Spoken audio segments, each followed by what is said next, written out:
Você já se auto-sabotou? Vive em relacionamentos complicados? Segue entre tapas e beijos com a sua família? Já esteve perdido em algum momento na sua carreira? Você não está sozinho. Em Psicologia Sincera, eu, Ana Luísa, e eu, Ana Tereza, vamos comentar os mais diversos assuntos do nosso cotidiano, sempre com uma opinião sincera. Pode ser que você se identifique ou não com as nossas análises e reflexões. Mas aí você vê se a carapuça serviu. E aí, gente, tudo bem? Bem-vindos aí a mais um episódio de Psicologia Sincera. Hoje com essa voz maravilhosa de quem dormiu com ar-condicionado, então... Alô, é a Frozen? Sim, sou eu. Você tá ficando doida? Olha o frio que você meteu na gente, minha filha. Peço desculpa aí pra quem tá ouvindo a gente. E hoje a gente vai fazer um quadro que ele acontece de vez em quando aqui. A gente ama fazer ele, a gente ama produzir ele, porque a gente conhece gente nova, a gente aprende coisa nova junto com vocês, que é o nosso quadro de entrevistas. A gente convida algum psicólogo, algum profissional da saúde, ou até profissionais de outras áreas, dependendo do tema, pra vir falar sobre um assunto que nem eu e nem a Ana Luísa a gente tem muito domínio sobre, porque afinal é muito difícil saber tudo, né, de tudo de psicologia. Então hoje a gente trouxe a Anete dos Santos. E quem é a Anete, né, gente? Pra vocês já começarem a conhecer essa pessoa maravilhosa que a gente trouxe aqui no podcast. A Anete, ela é psicóloga clínica formada pela PUC-Rio. Ela é formada em Gestalt Terapia no Instituto de Gestalt Terapia no Rio de Janeiro, IGT. Ela é pós-graduanda em Psicopedagogia no ProSaber, educadora em uma instituição de ensino privado no Rio de Janeiro de educação infantil. Sweet. E eu queria perguntar aí, Ana Luísa, Anete, como você veio para aqui, Anete? Como é que vocês se conheceram? Conta aí um pouco da história de vocês. Gente, essa história minha e da Anete é muito engraçada, porque a gente estudou junto, né? Inclusive, eu, Ana Tereza e a Anete estudamos juntas na PUC. E a gente não se falava, a gente não era amiga, não era colega, nada nesse sentido. Eu só lembro da Anete, assim, ela era uma pessoa que eu tinha muito forte, assim, na memória de quem ela era, mas a gente nunca tinha nem trocado nada na época da faculdade. Mas quando a gente se formou, eu segui ela no Instagram profissional dela. E eu gostava muito das coisas que a Anete falava. Eu acho que o que eu mais gostava, assim, mais me chamava a atenção, que eu sentia e sinto falta em muitos profissionais da psicologia, é que a Anete sempre fez questão de falar de questões da psicologia dentro de uma realidade real das pessoas, de recortes sociais e outros, né? Mas, no geral, trazendo para a conversa essas questões que vão muito além do indivíduo e do que a gente muitas vezes estuda na psicologia, né? E aquilo me chamou muita atenção, é uma coisa que me inspirava muito. Então, eu entrei em contato com a Anete de maluca, porque a gente nunca tinha se falando essas coisas pra ela, né? O quanto que ela, enfim, que eu gostava do conteúdo dela, que me chamava atenção nesse sentido que eu contei aqui. E, gente, eu chamei a Anete pra gente fazer um projeto. A gente não se conhecia e eu, maluca, fui lá, mandei mensagem na cara de pau e acabou que criou um pouco esse vínculo, né? A gente estruturou todo um projeto, gente. Mas é uma história que não vale a pena contar aqui, que vai tomar muito tempo do episódio. Mas a gente estruturou todo um projeto que acabou não saindo por vários motivos. Também acho que não era o momento, mas o que trouxe de rico é que trouxe essa relação, né? A gente passou a estar muito mais presente na vida da outra, a de fato se conhecer a partir disso, né? E ter ali aquela pessoa como alguém pra gente poder trocar, uma colega de profissão e uma amiga. Então, gente, meio aleatório, assim, história meio maluca, mas foi assim que a gente se conheceu. E, bom, desde então, né, eu segui vendo os conteúdos da Anete e recentemente vi ela falando no Instagram dela sobre um tema que vocês pedem muito pra gente, que é dependência emocional. Eu e a Ana Tereza, a gente tá há séculos querendo fazer esse tema, mas a gente nunca tinha parado de fato pra montar um roteiro, alguma coisa do tipo. E aí veio a Anete, ela tava falando, falei, cara, é isso, vou chamar essa mulher maravilhosa pra falar com a gente. E antes da gente entrar de fato pro episódio, Anete, só dá um alô aí, comenta aí o que você achou. Como é que foi quando a gente se conheceu? Olha, essa história, na verdade, de participar do podcast é meio antiga, porque desde o início da época desse projeto já existia, né, o Psicologia Sincera, e você já falava, nossa, você tem que ir no Psicologia Sincera um dia. E a gente ficou um tempo, assim, né, teve um hiato e o nosso retorno foi justamente com um hiato, assim, meio sem trocar tanto, depois que o nosso projeto engavetou. E aí você me fez esse convite para vir aqui no podcast, conversar um pouquinho com vocês, e eu tô super feliz. Acho que essa temática, né, da dependência emocional é uma coisa que eu vim pensando, foi o tema que eu estudei para uma palestra num contexto específico, mas acho que o quanto mais a gente puder falar sobre isso em outros formatos é sempre útil. Então, tô bem feliz com essa oportunidade de trocar com colegas tão queridas de profissão e em um jeito bem diferente, né, do que a gente está acostumado na clínica também. Então, sem mais delongas, Matheus, aqui eu vou te perguntar, o que é dependência emocional? Que eu acho que é a pergunta de milhões aqui que os nossos ouvintes querem te fazer. Esse é um tema curioso, né? Porque é muito comum a gente falar sobre amor demais, no caso de relações que acabam virando abusivas, ou uma coisa assim, meio ali de uma coisa muito intensa e nociva. Uma dificuldade de amar, ou então uma falta de amor, mas quando esse amor, ele se torna, assim, desmedido num sentido de um excesso de amor, eu acho que isso ainda é pouco falado, né? Então, eu acho que uma reflexão interessante sobre pensar, antes de entrar exatamente na definição, né, do que é dependência emocional, é importante deixar claro que é fundamental a busca pelo cuidado das relações. Então, você se dedicar ao outro, priorizar o seu relacionamento, desfrutar do prazer de ser amado e de amar alguém, né? É super saudável e necessário para a nossa existência. Assim. A gente vive a partir das relações, né? Mas quando esse relacionamento, e isso eu digo, relacionamento amoroso, uma amizade muito significativa, a relação com seus pais, muitas vezes, ou com algum parente específico, quando isso vai se tornando o seu centro e o seu único foco de investimento, assim, você percebe que todas as suas escolhas giram em torno disso, é aí o ponto que requer mesmo uma atenção maior, e aí a gente entra num início, né, de uma dependência emocional. Mas, basicamente, para a gente caracterizar a dependência em si, é preciso que algo justifique essa dependência, né? Então, evitar uma possível dor, por exemplo, eu não sei viver sem esse relacionamento, então isso gera na pessoa uma angústia muito grande, um medo de abandono, ou então ela não consegue visualizar outra possibilidade diferente ali daquela configuração que aquela relação oferece para ela, ou então manter algum nível de satisfação, ainda que essa satisfação seja uma satisfação disfuncional, né? Do tipo, eu sei que a pessoa me trata mal, eu me sinto humilhada em muitos momentos, mas eu prefiro estar com ela do que assumir que eu posso ficar sozinho, que eu posso ser abandonado de alguma maneira. Cara, e é muito doido porque a gente vê muito isso na clínica, né? Assim, bom, a gente ainda vai falar muito sobre isso ao longo do episódio e como que sai disso, enfim, mas trazendo pra cá, esse eu acho que é o caso que, pra mim, fica mais nítido, assim, quando de fato tem essa questão da dependência, né? Quando nitidamente é uma coisa que faz mal, que causa sofrimento, que causa dor, inclusive em relações abusivas, né? Até, às vezes, intencionalmente, e a pessoa fica, né? E aí que, pra mim, já vem esse alerta de, cara, tem alguma coisa relacionada à dependência aí. E quando a gente fala de dependência, é até interessante porque eu diria que outros tipos de dependência estão nessa mesma lógica, né? De que, às vezes, é algo que causa prejuízo pra pessoa, mas por algum motivo, que a gente vai entender um pouco mais aqui ao longo do episódio, a pessoa fica. E até pensando nesses contextos clínicos, né, que você trouxe, eu percebo alguns contextos que são mais favoráveis para o desenvolvimento da dependência emocional. Então, você que está ouvindo a gente, vê se vocês se identificam com algum desses, né? Existem mais, inclusive um autor bem interessante que fala sobre isso, ele elenca outros contextos, mas eu acho melhor a gente focar em 3, que eu acho que são os mais comuns, que seria, no caso, essa sensação do medo do desamparo, né, e da desproteção. Então, às vezes foram pessoas que foram criadas muito protegidas, ou então sem proteção nenhuma, e aí quando encontram em alguém, né, uma figura de segurança, surge aquele pensamento de não sou capaz de dar conta de mim mesmo, então preciso daquela relação. Um medo de abandono, e aí você vê uma dependência mais dos sinais de confiabilidade e permanência que aquela pessoa te dá. Então, assim, se você se sente inseguro de alguma forma, um celular, que seja, já é suficiente para você duvidar, né? E aí já começa a pensar, cara, como que eu faria sem isso daqui, sem essa relação? E o terceiro contexto seria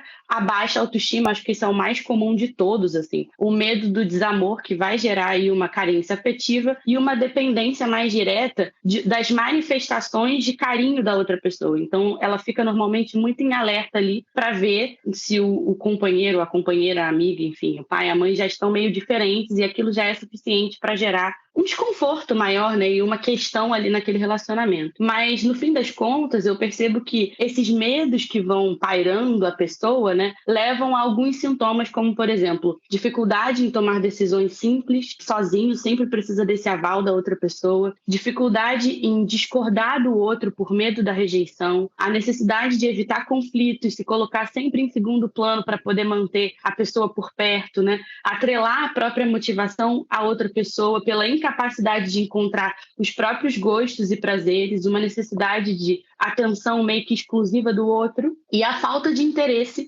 em outras relações que fujam ali dessa configuração mais dependente. Faz sentido isso para vocês? Faz sentido. Você foi falando assim, me veio muito um pensamento do tipo, é um medo de si mesmo, né, no final das contas, porque tudo isso é para você não entrar em contato com quem você é, com quem você gosta, você se expor ali, se colocar, olha, eu gosto disso, eu não gosto disso, eu prefiro isso. Não, você se anula por completo, você tem medo de estar em contato com você sozinha, e aí você usa outra pessoa ali para não entrar em contato consigo mesmo. Eu ia falar exatamente isso. Acho que para além de um medo de si mesmo, acho que essa questão da solidão, assim, de ficar sozinho, é muito forte, né, Net? Porque... É um medo também de ficar consigo mesmo, né? Você gosta da sua própria companhia? Aquela famosa frase. Exatamente, porque acaba que, assim... Eu falar óbvio, mas... Não é óbvio, mas enfim, entre aspas, né? Óbvio que vai acabar aceitando, enfim, outras coisas. Não é tão simples assim, gente, nem tão raso assim, mas faz sentido que pessoas com essa dependência aceitem tantas coisas, teoricamente não deveriam, ou que não dizem respeito à forma como a pessoa deveria ser tratada, ou alguma coisa nesse sentido. Mas porque é isso, né? O desconforto de estar ali, talvez, para essas pessoas seja maior do que o desconforto de estar sozinho, de lidar consigo mesmo e com tudo que vem com isso, né? E essa percepção, né, de que amor e dependência, na verdade, não andam junto, e até pegando esse gancho que a Ana falou no início sobre o quanto que eu gosto de atrelar questões sociais à saúde mental, assim, eu acho que existe muito uma estrutura social que a gente vive que reforça um cenário de um amor romântico, mas mais ainda de um amor inseguro, né? Se a gente for pegar as comédias românticas de pelo menos uns 5 anos para trás, ou então as novelas mais antigas, assim, o quanto que o centro da trama desses filmes, de algumas séries até,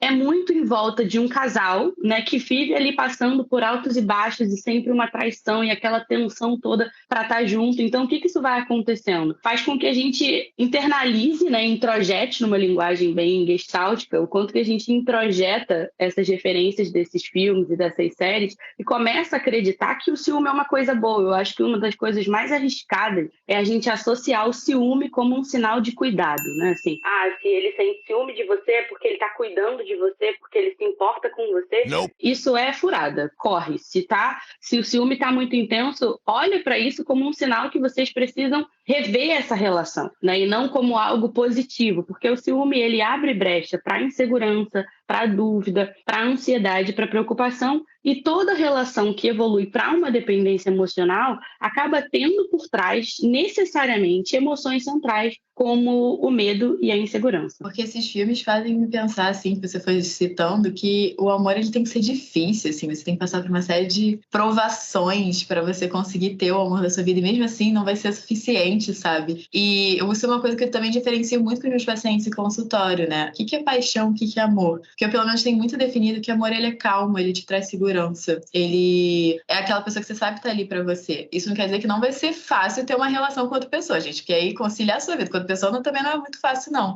Mas sem ter esse negócio do tipo, o tempo inteiro eu não sei se a pessoa tá ali, eu não sei se a pessoa vai embora, ou se alguém vai pegar um avião e eu vou ter que correr até o aeroporto pra falar com a pessoa. Por favor! Qual é o portão de embarque do voo 1511? É uma emergência! Portão 123, mas não vai chegar a tempo, já estou embarcando. Enfim, gente, isso daí eu sei que tem toda uma glamorização.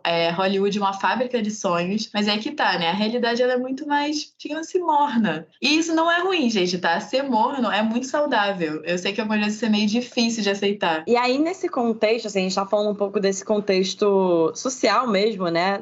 Que acaba levando a gente, num geral, como sociedade, a ver o amor e as relações dessa forma. Mas eu tô curiosa aqui, Anete, se tem pessoas que são mais propensas ou menos propensas para desenvolver essa dependência emocional. Eu acho que se a gente considerar esses contextos, né, que eu falei lá em cima, sobre como que olhar para como as suas referências de amor foram formadas desde a sua infância é um ponto importante. Isso é algo que a Bell Hooks traz em um livro que eu ia indicar no final, mas já indico logo agora, o Tudo Sobre Amor, ela fala bastante sobre isso, né? O quanto que a gente precisa voltar para a nossa infância, ver como foram essas primeiras referências e perceber como que na vida adulta a gente acaba reproduzindo essas referências que a gente recebeu lá de trás. Então eu acho que se as pessoas, né, que viveram muito mais nesse contexto de não terem recebido esse ambiente seguro dos primeiros cuidadores, né, e não necessariamente pai e mãe, mas assim, aquela rede ali que cuidava daquela criança. Ou se foi uma criança, por exemplo, é muito comum, né, com um histórico de alguma doença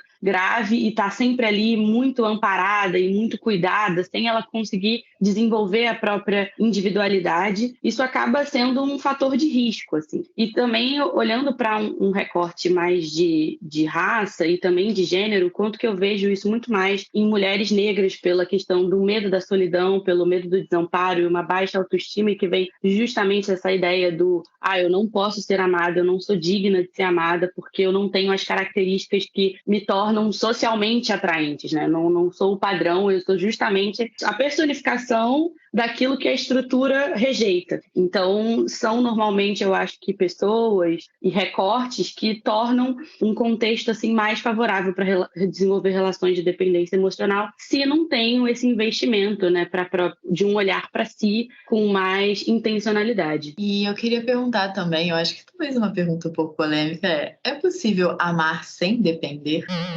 Polêmico, legal essa aí, hein? Eu acho que sim. Mas até é importante a gente ressaltar isso, né? Porque ouvindo o episódio até aqui, se você de alguma forma não se identificou com nenhum dos pontos da nossa conversa, é sempre importante saber que você pode melhorar na sua relação, né? Se a sua relação já está bem estabelecida, você pode fortalecer, porque construir uma relação mais saudável e respeitando a individualidade é um movimento constante, assim. Se você porque quando que a dependência ela começa a acontecer? Quando você começa a investir o seu olhar muito mais para o outro e você tira esse olhar de si, né? E isso pode acontecer a qualquer momento, assim. Eu acho que ninguém está imune a essa possibilidade de amar sem depender, mas eu acho que sim, é possível, a partir do momento que a gente observa algumas coisas, né? Eu acho que existem 4 pontos principais que podem te ajudar a identificar se você está dependente emocionalmente ou se você vê no outro traços de dependência emocional ou se você quer prevenir o desenvolvimento dela, que eu acho que é a questão do autoconhecimento e da autoaceitação,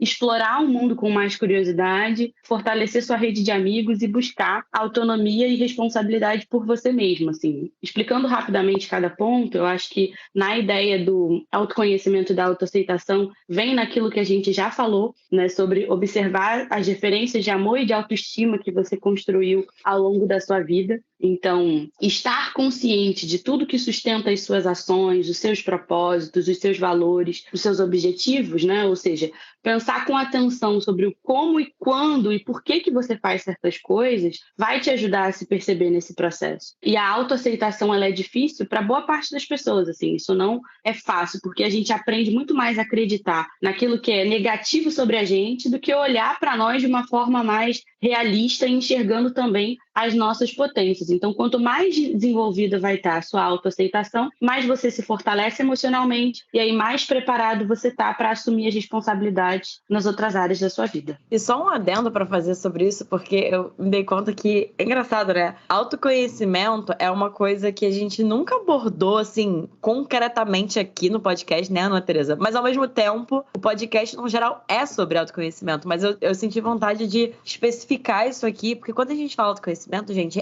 rapidamente é no sentido de, assim, a gente cresce, a gente é criado pelas nossas famílias, ou, enfim, pelo contexto que a gente está e que a gente foi criado e que a gente se desenvolveu, e a gente vai desenvolvendo referências, formas de agir muito automáticas, né? A gente, no geral, vou falar de mim, né? Antes de fazer terapia, por exemplo, eu agia meio que sem pensar mesmo, sem entender por que eu tava agindo da forma como eu tava agindo, sem ter a menor noção, inclusive, do que eu tava sentindo. A gente desenvolve uma forma e um jeito muito automático de ser e de viver, né? E aí, quando a gente fala de autoconhecimento, e mais uma vez, podcast é basicamente isso, assim, é muito esse nosso propósito, né? É de colocar vocês pra pensar. Então, eu acho que é um pouco isso que a Ana está trazendo, assim, de dentro das relações, falando no contexto da dependência emocional, basicamente sobre quando a gente para e se olha, assim, e dá bota um pé um pouquinho no freio pra entender. Não, peraí. Eu tô agindo dessa forma, tô sentindo isso aqui. Ou o que será que eu tô sentindo, assim? É realmente você olhar pra si e se conhecer mais, assim. Pode parecer meio genérico, mas, gente, não é assim. Não é. E traz muitos benefícios. E a terapia, no geral, é um lugar de muito autoconhecimento, né? A gente ganha muitas outras coisas também. Tem a ver sobre, enfim, tratar transtornos mentais e coisas do tipo. Para além do autoconhecimento. Mas eu achei importante, assim, compartilhar isso nesse sentido, né? E aí, cara, esse já é um primeiro passo que ajuda muito em muitas questões, quando a gente tem o mínimo de uma consciência de quem a gente é, o que a gente gosta, de onde a gente veio, por que a gente faz as coisas que a gente faz. Enfim, eu só senti a necessidade de dar colocar uma estrelinha, assim, nesse ponto, porque eu já acho que já é um super pulo. É a base para todo o resto em relação a isso. Exatamente, Ana, eu concordo. E acho até que se vocês percebem de alguma forma esses sintomas muito intensos, acho que vale a procura de um profissional para ajudar vocês, né, para além do episódio, assim, que seja um input, mas que vocês consigam buscar essa ajuda, porque às vezes pode ser que olhar para essas outras questões esteja afetando até áreas diferentes na sua vida que você nem imagina, né? E o apoio profissional e especializado vai garantir que vocês entendam melhor o que está acontecendo. E eu queria usar como gancho, né, isso de você falar de afetar outras áreas da sua vida, porque a gente está pensando aqui muito no amor e no relacionamento amoroso que a dependência emocional pode ter. Mas eu fico pensando até ao longo da minha vida, assim, tipo, em amor romântico eu nunca tive esse negócio de, tipo, ser mais fusionada, né, mais junta, mais emaranhada com a pessoa. Mas eu já notei, até em época de adolescente, de eu ser mais emaranhada, mais colada em amizades. E,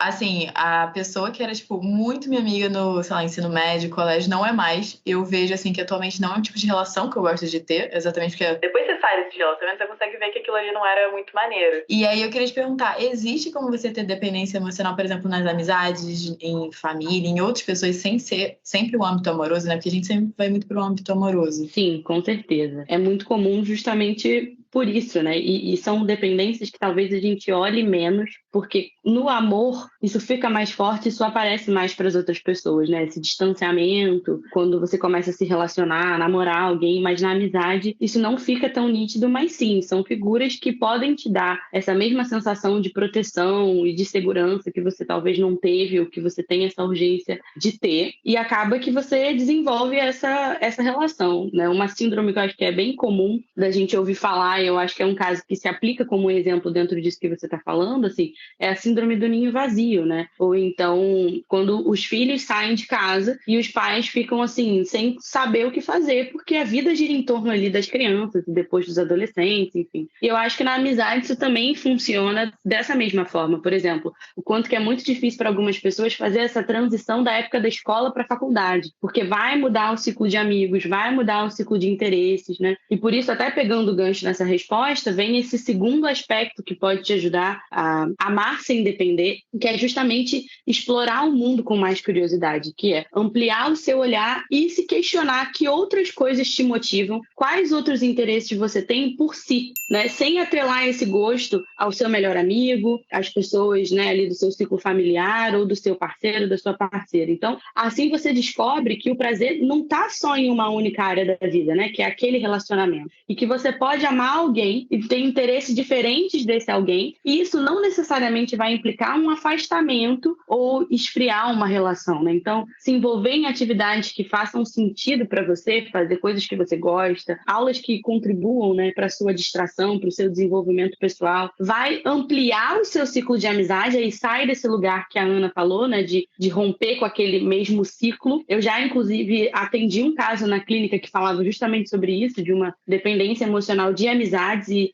ela precisou elaborar um luto na época para ela romper com as amizades do contexto em que ela vivia e criar outras relações, né, ocupar outros espaços, tirando, então, esse hiperfoco que ela tinha nesses primeiros amigos. Cara, e um adendo muito importante pra gente fazer sobre isso é que a gente não usou a palavra tóxico em nenhum momento, acho que até agora, mas assim, não sei se dá pra falar que toda relação que tem dependência emocional é tóxica. Eu acho que eu não gosto muito dessas frases de todo e nada, enfim, mas eu diria que são relações muito mais propensas a desenvolver isso, né, Anete? E isso, eu digo, toxicidade, né, na relação. E uma coisa que eu pensei é, gente, assim, também diria que muitas vezes a dependência, ela é uma via de mão dupla, né? O que me veio aqui? Por que eu tô falando isso? O que me veio? Se uma das duas pessoas ou mais, né, naquela relação se dá conta dessa questão da dependência e busca, por exemplo, expandir para além daquilo, não necessariamente vai ser fácil, nem só para quem tá tomando essa decisão de expandir, mas até para outra pessoa, gente, porque isso envolve mudanças na relação, muitas vezes colocar limites numa relação que talvez até então não tinha tanto esses limites estabelecidos. Então, aí, assim, não vai dar pra gente entrar muito nesse caso, assim, nessa tangente da questão de como sair disso. Quer dizer, como sair disso a Anete vai falar, mas assim, no sentido de colocar limites, o que isso pode gerar na relação. Mas aí tem muitos outros episódios de Psicologia Sincera sobre colocar limites e coisas do tipo. E sustentar mesmo o desconforto que é de uma cara feia de uma pessoa que não estava esperando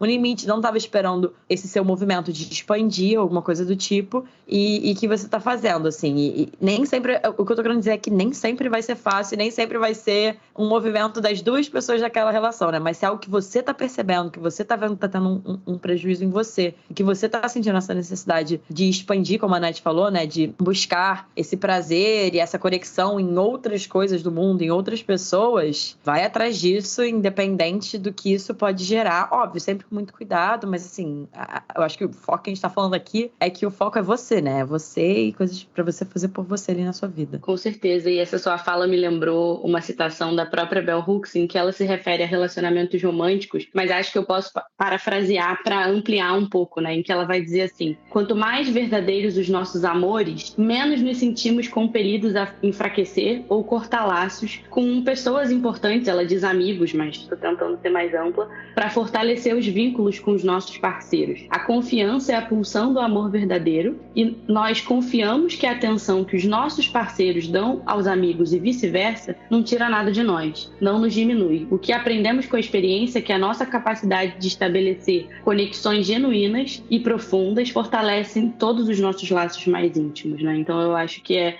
exatamente sobre isso, assim, o quanto que é importante a gente se relacionar cada vez mais em rede. E, de certa forma, dentro disso que você falou sobre esses limites, assim, eu acho que a pessoa que se relaciona com quem é dependente emocional, de certa forma, também tem ganhos, né? Tem ganhos de uma atenção muito constante, tem ganhos de, assim, tudo que eu pedir pra ela, eu sei que ela vai fazer pra mim, porque ela quer me ter por perto. E isso é complicado, porque aí a gente começa a entrar, a pessoa que não é dependente emocional da outra desenvolve relações de poder se aproveitando dessa dependência emocional que o outro tem, né? Então também é um uso desleal de algo que é sério e é grave, né? E isso acaba gerando outros desdobramentos, assim. Por isso que eu acho que é importante os dois lados estarem de olho, tanto a pessoa que se percebe dependente emocionalmente ou a pessoa que identifica no outro uma dependência emocional, para que não haja, e até inconscientemente mesmo, um aproveitamento dessa situação e desses benefícios, muitas aspas nesses benefícios e nesses ganhos disfuncionais que essa dependência dá, né?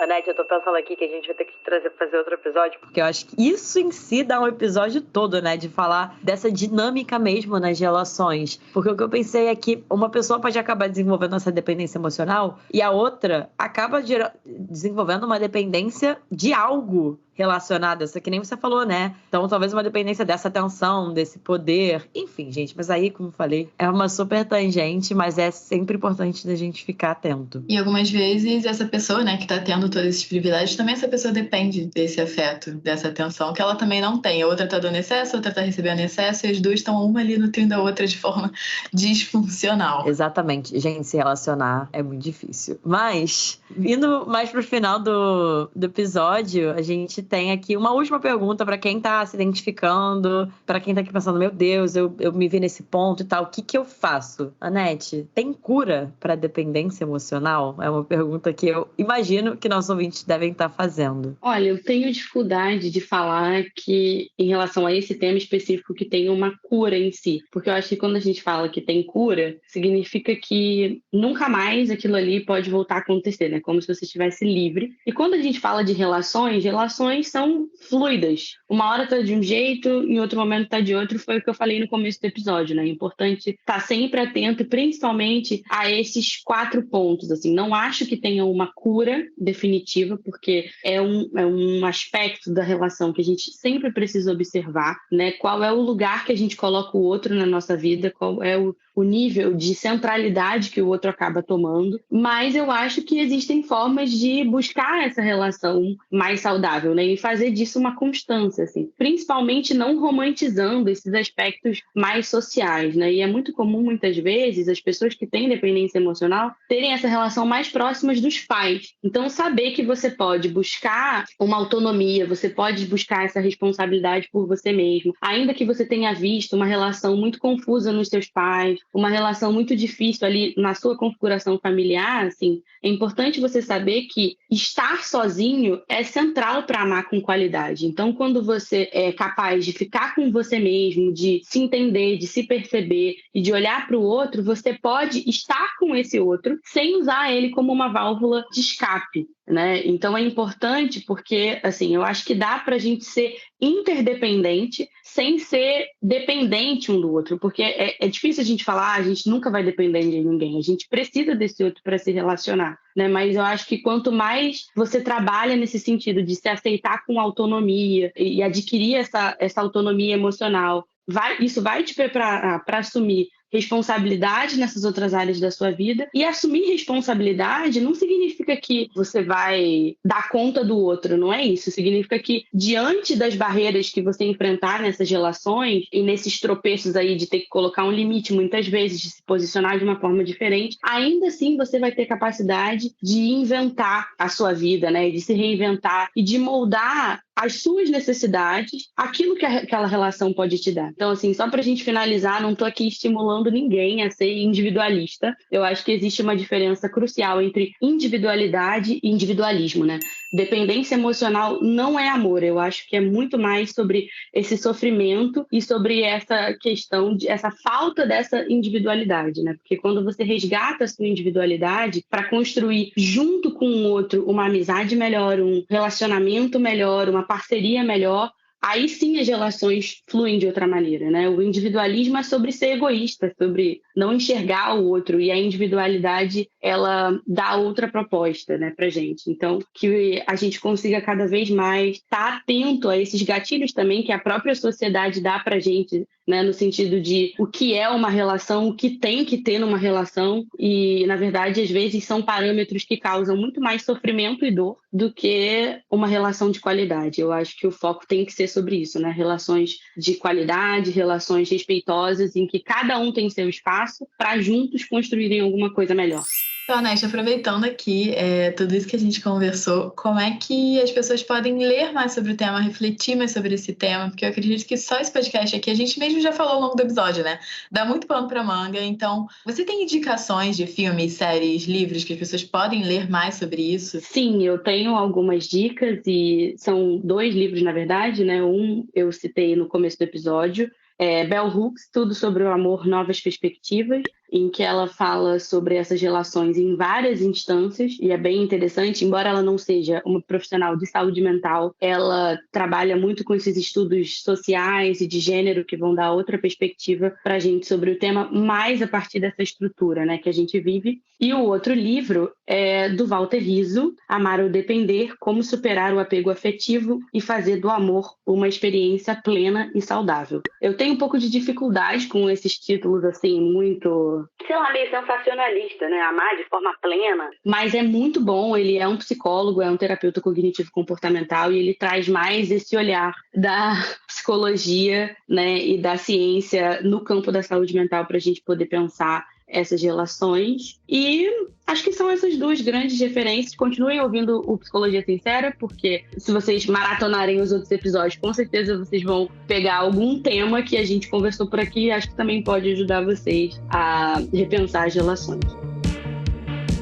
E, gente, se vocês se identificaram aqui muito com tudo isso que a gente conversou, gostaria de falar que as nossas agendas estão abertas. E, Anete, vende aí seu peixe, fala onde a gente te encontra, onde a gente pode conhecer melhor quem você é. Eu tô sempre no Instagram, eu era muito ativa no feed, mas agora menos, mas os stories praticamente todo dia, alguma reflexão do cotidiano, tô por lá. O meu @ é Anete, com 2 T's, Santos, santos.psi, ANETTE, santos.psi. E por lá vocês me encontram, e lá também tem informações sobre terapia. Eu tô com a agenda aberta mais ou menos, mas a gente pode conversar sobre isso. Mas ali é o meu grande canal de comunicação, e dali partem as outras coisas que acontecem na minha vida. Eu compartilho bastante sobre o meu dia a dia, então vocês vão ver um pouco da Anete profissional, mas bastante também da Anete pessoa física, sabe? E maravilhosa, gente. Vão lá, sigam ela. Vai estar tudo aqui na descrição do episódio, como também vai estar aqui na descrição do episódio o meu arroba também, é o arroba Ana Tereza Cavalcante, e o da Ana Luísa, que é arroba psicóloga Ana Luísa Braz, junto do Instagram do podcast, né, galera? Que ainda não segue a gente, segue lá, que é arroba podcast Psicologia Sincera. E, gente, a gente tá sempre interagindo com vocês lá. Compartilhem esse episódio se vocês acham que vocês aprenderam alguma coisa. Manda pra alguém ou compartilha no Instagram, marca a gente, que a gente adora ver quando vocês estão ouvindo. A gente sempre reposta vocês por lá. E também não esqueçam de classificar o episódio na plataforma de áudio que vocês estão ouvindo, né? 5 estrelinhas, por favor, se vocês acham que a gente merece, tanto o episódio quanto o podcast. Isso ajuda muito a divulgar o nosso trabalho, a mais pessoas conhecerem, né? Ouvirem. Também aqui vai ter o Instagram na descrição do nosso editor, Rodrigo Moreno, e do nosso designer, o Fernando Picamilho. E pedindo biscoito pra vocês, esse podcast não seria nada sem os nossos apoiadores, sem vocês ouvindo, sem vocês seguindo. Então, gente, a gente tá com um plano de assinatura lá no Orelo, já tem vários episódios, já tem uns 5 episódios lá que a gente fez super exclusivo pra quem for o nosso apoiador. Também vai estar aqui na descrição do episódio o link do Orelo. Então, vocês podem ir lá, contem pra gente o que vocês estão achando desse episódio da área do apoiador. A gente, assim, colocou uns temas lá interessantes, assim, polêmicos, interessantes. Então, podem ir lá. E se você provavelmente não quiser ter esse comprometimento mensal com a gente de assinar o Orelo e tudo mais, se você quiser ouvir por lá, pela plataforma de lá, a gente também recebe uma certa remuneração se você ouvir por lá os nossos episódios. Então, tem essas duas formas de vocês poderem contribuir pro podcast continuar no ar e continuar crescendo, porque sem a ajuda de vocês a gente não estaria aqui. E é isso, gente. Um beijo, até o próximo episódio. E Anete, muito obrigada pela sua presença aqui. Foi maravilhoso. Aprendi muito. Espero que nossos ouvintes também. E espero que eventualmente você volte pra gente aprofundar um pouco mais aí em um desses temas. Quero voltar, amei a experiência e acho que esse é o objetivo, né? Contribuir para uma saúde mental mais acessível a todas as pessoas, não necessariamente nas 4 paredes de um consultório. E o Psicologia Sincera faz isso brilhantemente. Continuem, meninas.